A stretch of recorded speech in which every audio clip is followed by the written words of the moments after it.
Hi మామ, అందరికీ good morning. రోజు 100 డేస్ ఛాలెంజ్లో డే ఉదయాన్నే లేచిన నా మార్చిపోయిన పనులను రాకిన. బ్రష్ కంప్లీట్ అయిన తర్వాత 1 లీటర్ వాటర్ తాగిన. వాటర్ తాగిన వెంటనే నా బ్రేక్ఫాస్ట్ రెడీ చేసుకున్నా. బ్రేక్ఫాస్ట్ కూడా తినేసి రెడీ అయ్యి బయటికి వెళ్ళిపోయినా. బయటికి వెళ్ళిపోయిన వెంటనే గుడిమాల్ కపూర్ రైడ్ పడ్డది. పికప్ లొకేషన్ కాడికి వెళ్ళి పికప్ చేసుకున్నా. గుడిమాల్ కపూర్లో డ్రాప్ చేసేసిన. దారిలోనే ఇంకో రైడ్ కూడా యాక్సెప్ట్ చేసేసుకుని పికప్ చేసుకొని డ్రాప్ చేసేసిన. ఆన్ ద వేలో ఇంకో డ్రాప్ కూడా పడ్డది, యాక్సెప్ట్ చేసి దించేసిన.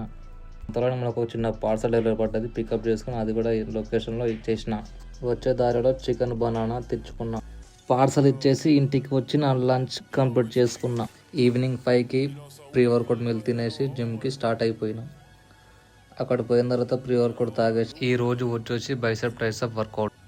బార్బర్ కర్ల్స్ ఒక 3 సెట్స్, హ్యామర్ కర్ల్స్ ఒక 3 సెట్స్, కేబుల్ బైసెప్ కర్ల్స్ ఒక 3 sets, hammer drag curls 3 sets, seated single arm dumbbell extension 3 sets, cable rope push down 3 sets, over head cable tricep extension 3 sets, reverse grip push down 3 sets. Last లో back dips కొట్టేసి head ఎక్ అవుతుందని చెప్పి head massage చేయించుకొని chicken rice కీరా తిని నా diet ని కంప్లీట్ చేసుకున్నాను. బాయ్ బాయ్ మామా బ్రోస్. నెక్స్ట్ వీడియోలో మళ్ళీ కలుసుకుందాం.